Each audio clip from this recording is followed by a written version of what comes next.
Welcome back to the Divine Flow podcast. Today, we're going to be talking about what the world is really wanting us to talk about, and that's this idea of self-discipline, anxiety, and how you could create a strategy of really getting past that. Another strategy, I know we've talked about this before, but how could I really work on myself to, in a practical way, to start taking away some of my desires, some of my cravings, so that I can live a more aligned life. So Adam, where do I start? I'm full of anxiety. I have so many cravings. I want to go on YouTube. I want to eat food. I see pizza. I just want to gobble it up, and it's affecting my life. I stay up late at night, and when the kids are home, I'm always on my phone. I don't connect with my wife a lot. And how do I get to a place where I'm not, because I don't like what I'm doing, and yet I keep on doing it.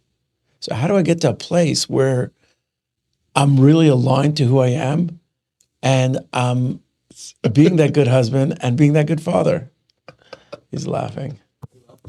I can't. I was gonna say what I was gonna respond to is I'm getting anxious just listening to you speak. Yeah, but that's how people live their life. Yeah. So I was gonna say, are you talking about the typical man? Or are you talking about yourself? I'm not talking about myself because Okay. Thank God I've actually done some of those things. Yes. And I think I'm a work in progress like anybody else. But I am a very present father and very present husband at home these days. So how did you get from the anxious, stressed out, always on your phone, whatever was going on for you, to being more present and so on and so forth, is your question? Yes. I would say the first thing that we have to do is we have to understand what is the opposite of anxiety, because the opposite of anxiety is the goalpost. Goal is not to live from a place of anxiety. The goalpost is to also not live from a place saying there is no anxiety, because anxiety is obviously there for a reason, a very powerful reason. It exists, it needs to be there. And I don't think we're ever going to get rid of it, but we have to know what is the opposite of anxiety. So is the goalpost the opposite of anxiety, or is the goalpost becoming comfortable with the anxiety and not letting it affect my life? Okay, so what if I told you the opposite of anxiety is feeling comfortable with wherever I'm at in life? Okay. And really, in the end of the day, what we're saying is the same thing, but I'm going to say it in a way that you might not really see that this is the opposite of anxiety. But what we just learned is that the opposite of anxiety is joy. And why is the opposite of anxiety joy? Is because joy is not, people think when you say, oh, I'm in a state of joy. I'm in a state of simcha, they call it. Now, there's a saying that says simcha is something that is paretz geder, which means it breaks all boundaries. Well, what do you mean it breaks all boundaries? So all of a sudden I go to a place of I'm feeling happy, and then there's no more unhappiness. And I think what we were talking about, what we learned recently, is it's actually an internal state of being where I could be okay with everything, and therefore the boundaries of what it's supposed to be are broken. So if are we still recording here? Yeah, we're still going. Okay.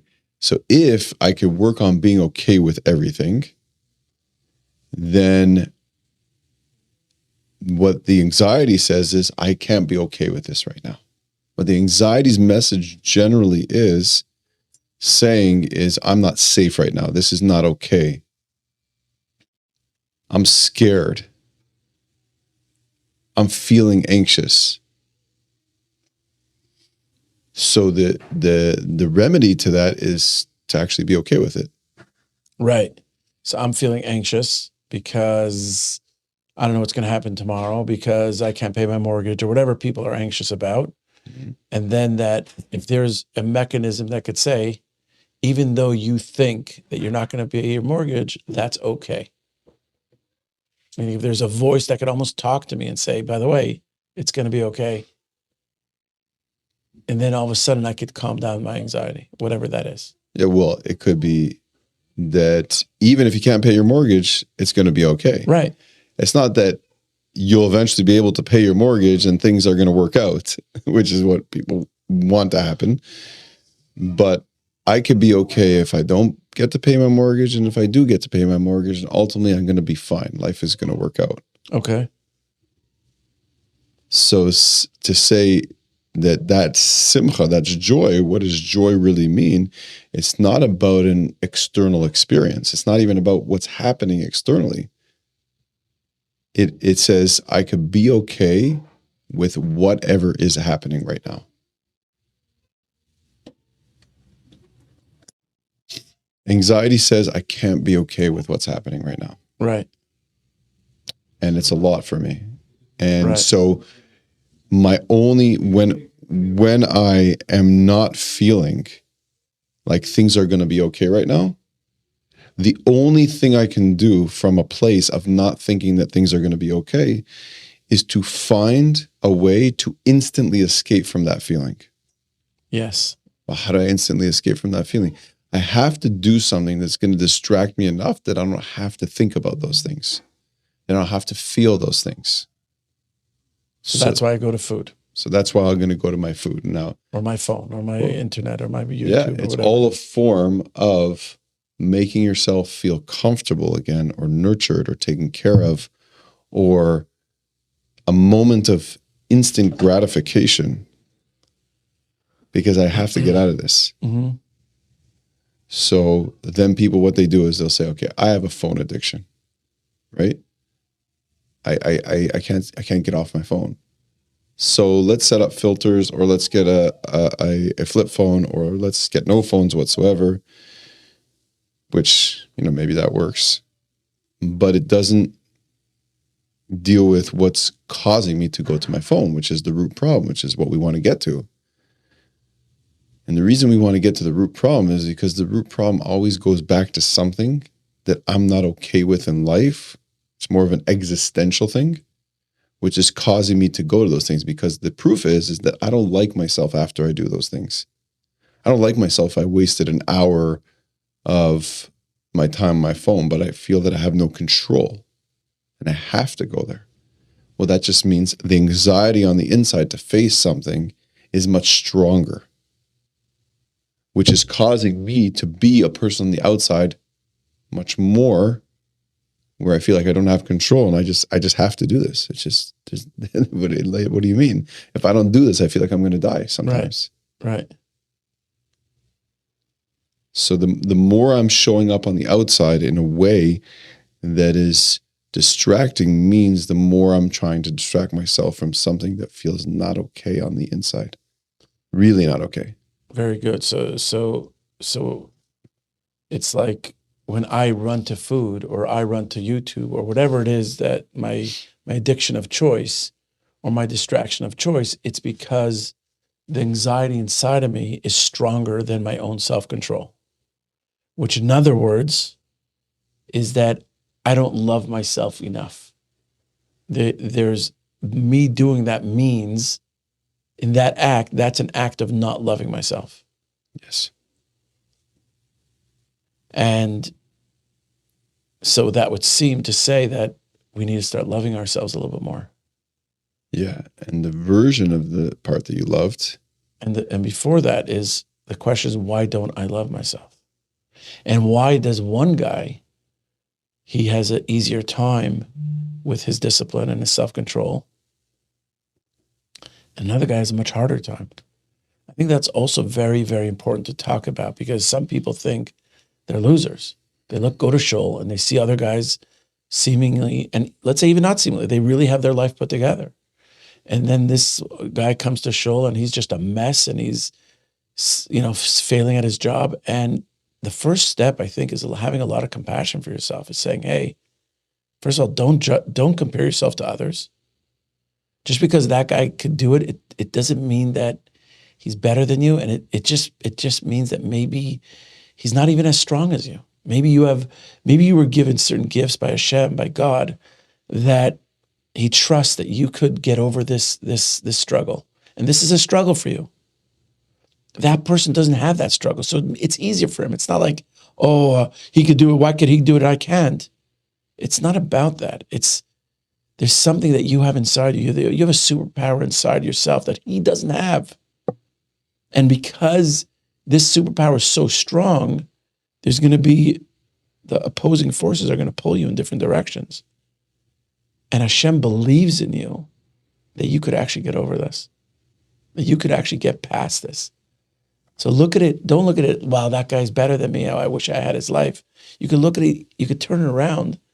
Because, by the way, that's not going to help you. By complaining and trying to compare yourself to the next guy, it's not going to help you. It's only going to make you even more miserable. And when people go on social media and they start scrolling other people's feeds, that makes them even more miserable. You got to really look inside and realize that you have something special. And maybe you had abuse in your life, or maybe you had other stuff, and that is a cause of why you're not able to control yourself. So that's the first step. Really have compassion that you're not crazy, you're not messed up, and you're okay. Just because you don't have self-control right now, you're okay. That's number one. And then number two is, okay, I'm aware of this. I'm aware that I have these things that I'm running after. I'm aware that I have this deep anxiety that's controlling me sometimes. What's the next step? And being aware also means that I need to love myself more. So it's like, how could I go to the next step, which is starting to love myself more? So someone asked me this question today. They said to me, how do I even go about loving myself? Because that's the issue. Right. Like, I said, if a person's obese, for example, they have a problem eating too much. Where does that generally come from, that I have a problem eating too much? No one wants to be obese or overweight. Food, we know, is something that we take in as nurture. We feel good about ourselves. We feel comforted. And so we need that self-nurture in that moment. The less self-nurture you have internally, because you didn't get it externally growing up, the more you're going to need it on the outside if you're filling a void.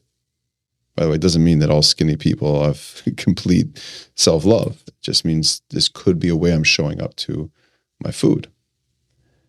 And I need to I need to recognize that, but it's not enough to just recognize that and say, oh, you're just after self-love. So the question is, how do I give that to myself? When you think about a kid, which what it needs is, it just needs to sort out its feelings. A kid just needs to sort out its feelings. That's all a kid needs to do growing up. An adult needs to be there to help the kid sort out their feelings. If you could do that, you are setting your child up to be able to face anything. Wow. Because really what happens is that at some point in time, this child growing up was not able to sort out its feelings. Wasn't able to work it out. And because it wasn't able to work it out, it had to now do everything and anything, because emotions are always intense. They feel like a lot, to escape from that, to not have to face it, because it's very painful. And you don't know what to make sense of life and this and that when you were loved conditionally based on how you showed up or you didn't.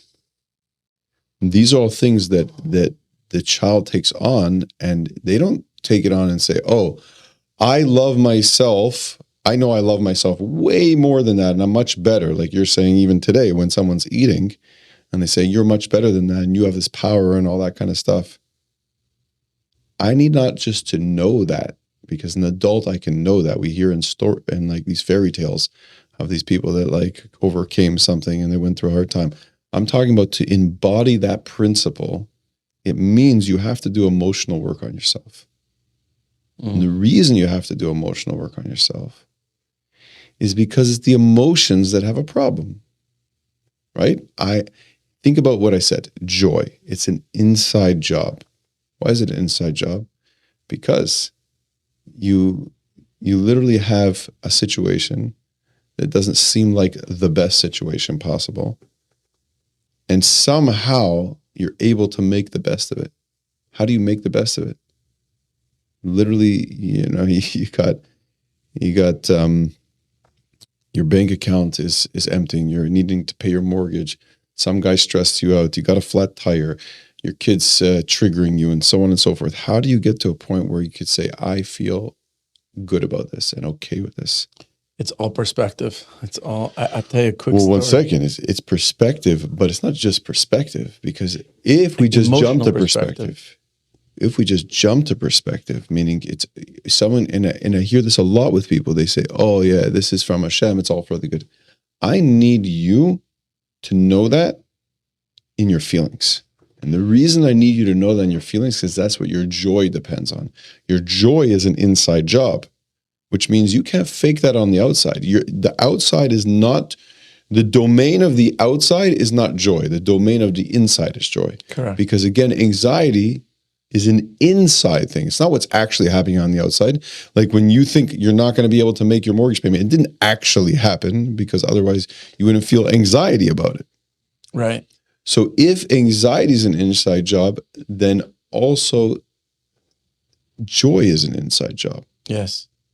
So I need to work on something that helps me work through the dysfunctional emotions that are causing me to not feel joy. So would you say that the inside work of emotions, the anxiety that I have, the joy that I want to have, is more of a spiritual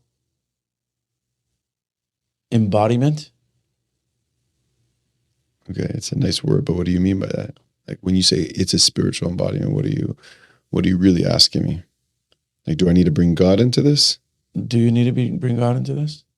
Is that your question? That is a part of my question. What's the second part? Well, the question is can I just be an atheist? Meaning I'm a non-believer and I'm like a robot in life and achieve this inner joy. When I say robot, I mean I have all my things lined up for me. I have a perfect job. I have a perfect RSP or 401k. My investments are doing great. And I'm married. I have kids. I have a house. I live in the perfect community. I have security, so no one's going to touch me.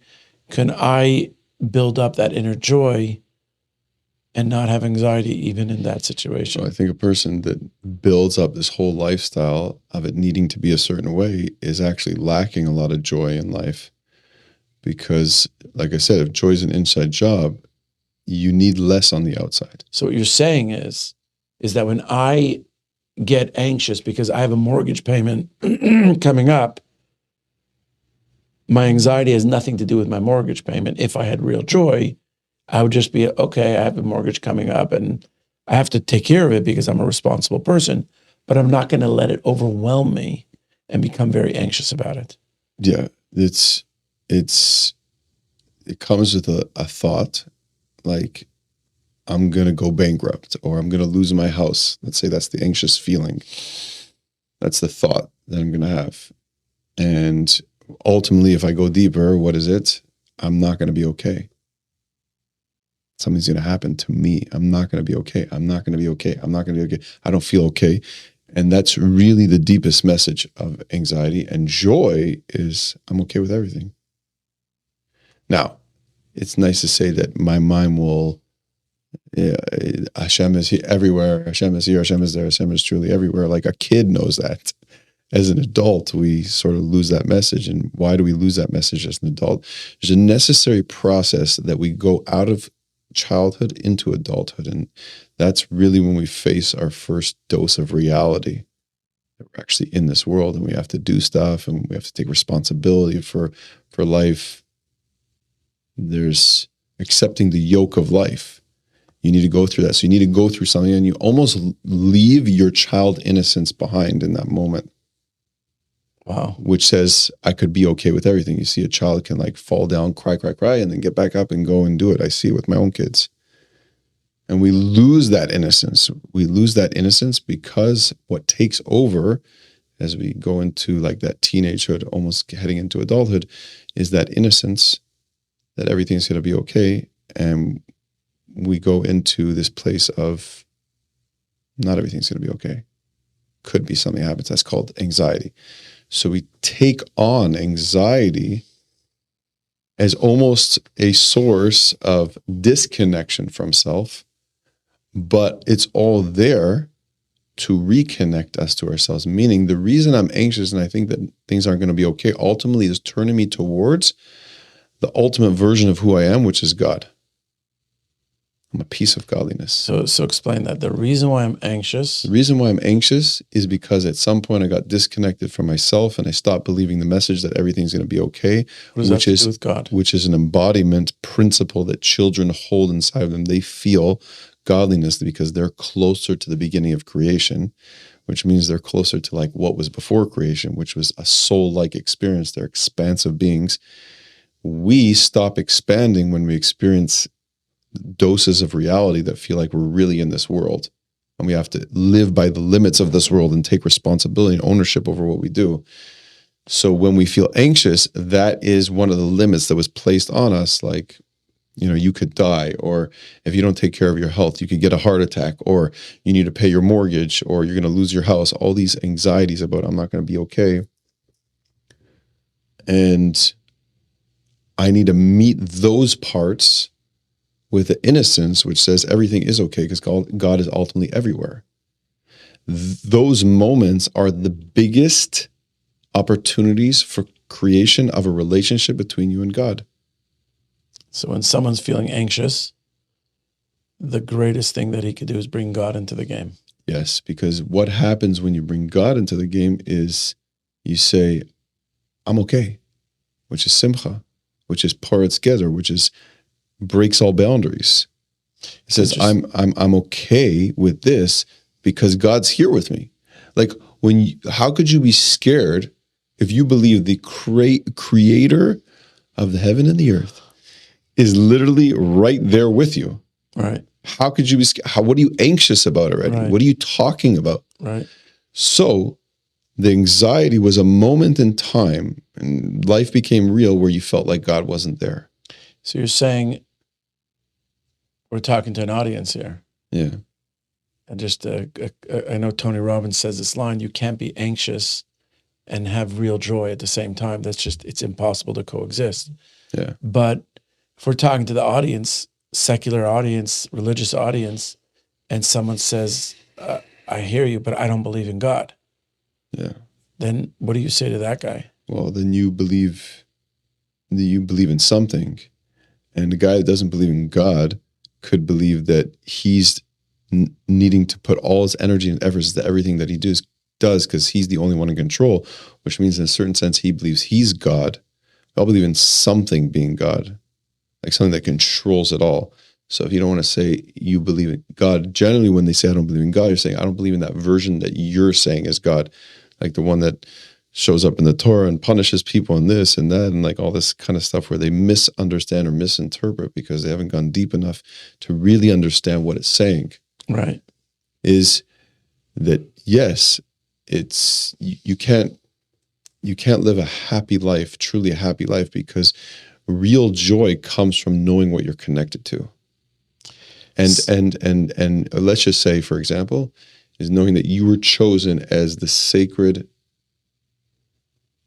being that God made to do this divine mission that he wants to have a relationship with you. So nothing else in the world matters. This is all just a costume that we come down to the world and we put on in order to be able to show up to the part.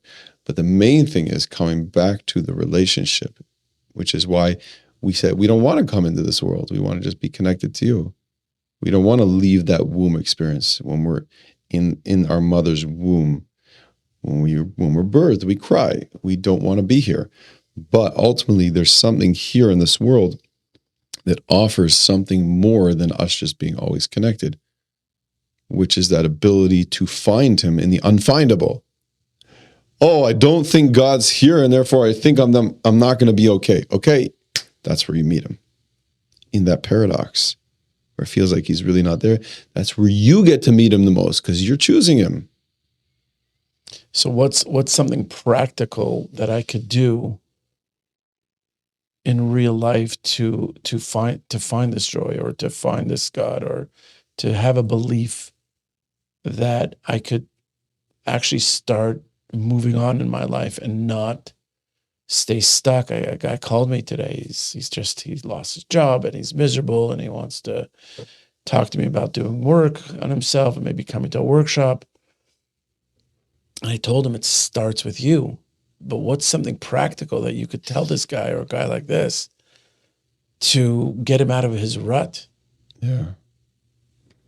Like, so there's nothing necessarily practical that you can tell him, because there's, you can tell him, I'm sure he's heard the story many times, like, God is there with you, everything's going to be okay, you'll get through this, Gamze Yavor, whatever, there's nice, like, beautiful tagline sayings, or these cute, like, Spiritual bypasses, spiritual quotes people pass on, they put on their statuses, and everyone's like, wow, that resonates. It's, the anxiety is a messenger. So it's sent on a message. It's trying to tell you something. And the first thing that it's trying to tell you is, if you pay attention to it, or you allow yourself to be with your anxiety, is, what is the belief that you are having right now to feel this?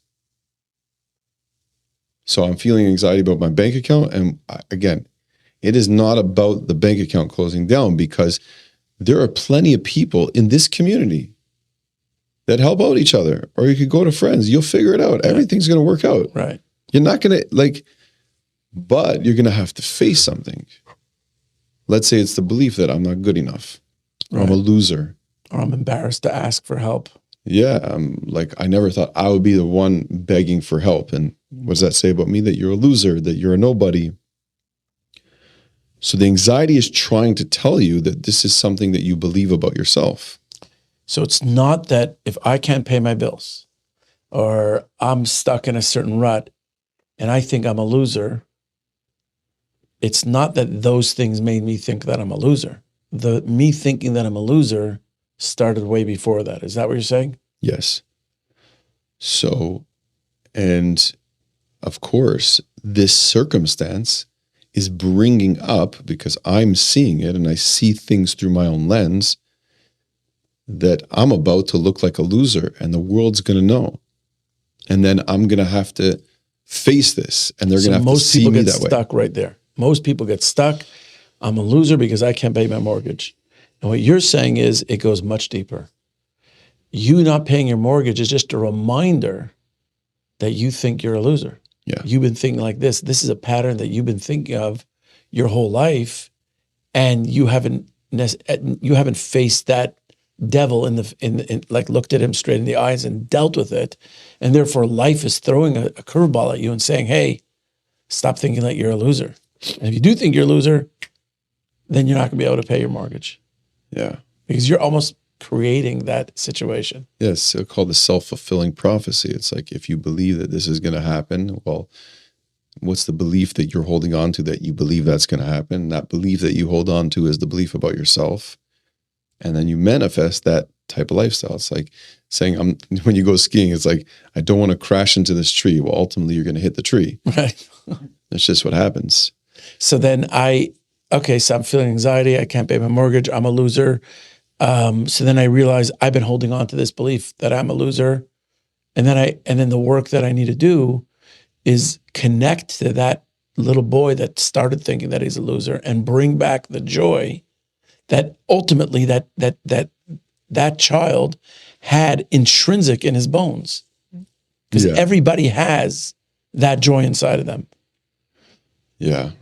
So everyone had that joy inside of them. And the moment it was lost is the moment I wasn't able to feel through the hardship that I experienced. Wow. So let's say, for example, that kid got bullied in school. And for whatever reason, he couldn't even tell his parents when he came home. Right. And every day he had to learn how to defend himself, and he got bullied, and things kept on happening that it was out of his control, and he didn't tell anyone. So eventually he's going to take on, if something continuously happens, you're going to take on, okay, this is about me. My environment is reflecting something about me. I'm a loser. So you could go and do martial arts and workouts and all that kind of good stuff, or have lots of money, hire bodyguards. But at the end of the day, there's a little boy inside of there that doesn't feel like a man or a strong, powerful, or good person even. And it needs to get dealt with. And what we've found when people come on a workshop, what we've found is like, you're literally sitting in a circle with other men, and a guy opens up about something that's going on in his life right now. And, inner child work is about reconnecting to where did you first feel that a lot of times, or the earliest memory that you can feel it. You go back to that moment, and what you realize is that people are literally holding on to moments inside, stored moments that desperately want to be worked out. They just couldn't, it was just too much. It like shocked the nervous system. They desperately want to work it out. So it's almost like every time I keep on manifesting this thing in my life is this little boy inside of me who's saying, hey, work it out. So it attaches onto a situation that would be similar to that in my adult life, and saying, when are you going to work this out? And it feels like it keeps on happening, but it's an attempt for me to come back to that childlike innocence. What's that childlike innocence? Really believing that God was everywhere in everything that ever happened. Wow. And what that means is then when I experience that moment where I feel like the world is coming to an end, that is the most powerful moment of your existence waiting to be resurfaced, to be unlocked as a state of going from trauma to a state of healing, which all comes down to one thing, not from the mind to the body and the body to the mind. It has to work through the feeling, because the feeling is where the healing is. But so I go into the anxiety, I breathe into it. Yeah. I think I'm a loser. It's causing my and that belief system I could trace back to when I was a little boy. That feeling happened at the same exact time that I picked up that belief system. So I go back to that space and I tell that little boy, you're not a loser. Well, fine. But what would a little boy do if he felt like he was a loser? If he had a good parent and the parent came up to him and said, hey, what's up? And the kid would say, hey, I feel like a loser. I think I'm a loser. And what do you feel? And the boy would say, yeah, I feel sad, or I feel scared. And the parent would say, I'm here for you. I got you. You're amazing. You're okay. I'm with you together. I'm going to hold your hand. I'm going to hug you. I'm going to take you in. And then that little boy could process that feeling and let it out of his system. So it could be that a little boy that felt like he was a loser or thought he was a loser would also, in that process, cry, which means letting it out. But let's say I couldn't cry those tears. Where'd it go? Now, it stayed anchored in my body, which now creates this belief about myself that I'm a loser, and I have to do everything to run away from and avoid that. So every time I feel anxiety, it's because I think the story about my life, of what I experienced back when I was a kid, is about to resurface, and the whole world will know, or I'll have to face that. So my anxiety becomes ultimately trying to hide that story. Yeah, but me having an identity that's about myself that is completely false. And then when I open up that story and let it be seen, I realize it's not that scary. I realize it's not that scary. I can feel through those feelings, like you said, and release them from my body.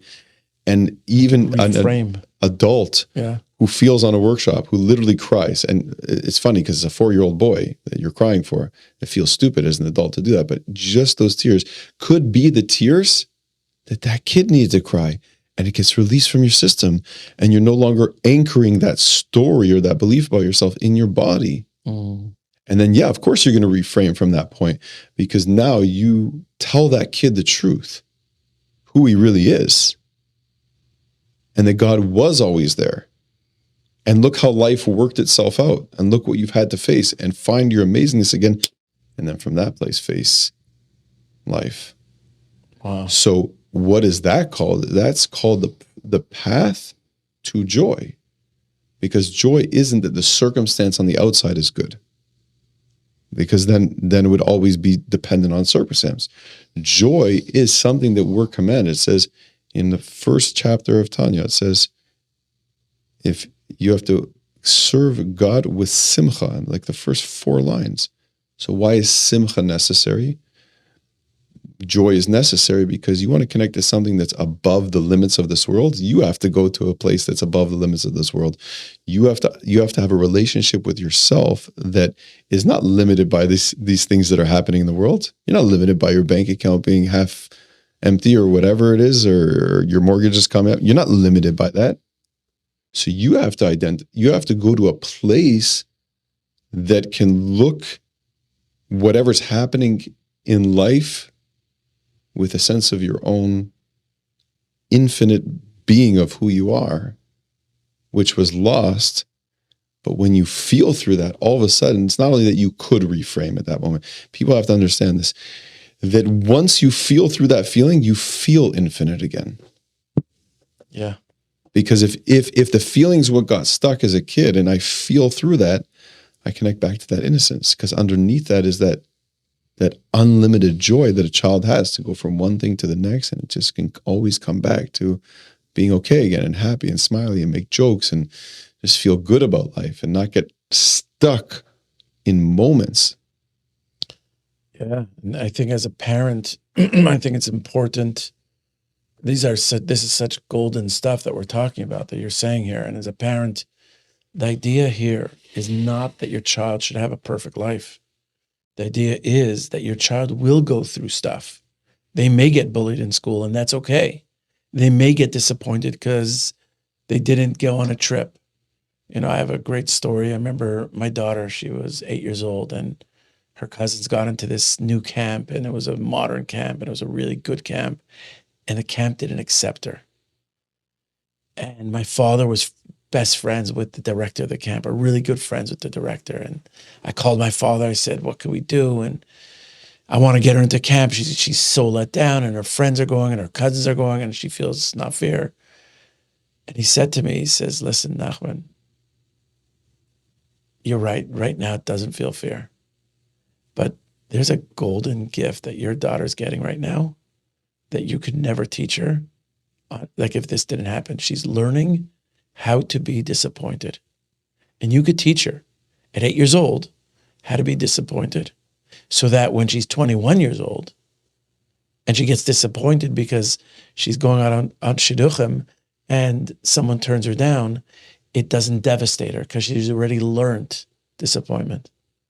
So as parents, we could set our kids up to be more resilient by seeing situations. They got bullied, they didn't get accepted in camp, whatever it is, and then help them through that, so that you're setting them up for success at a later date.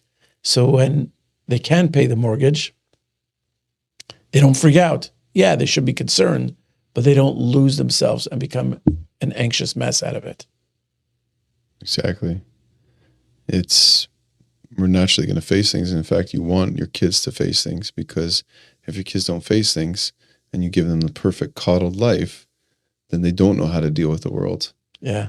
And so sometimes, when my boys are fighting, which sometimes I get like triggered about it. Sometimes like every day.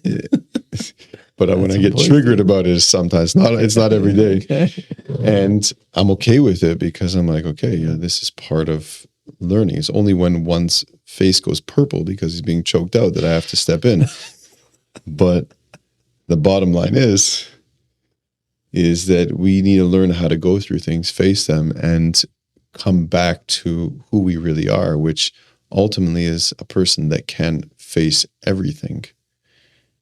And in the process, like not stopping to do that thing that you love to do. It's like there has to be the balance of, and what we're learning also is like on the inside, it has to be the job of the inside is to find your joy. That's the job of the inside.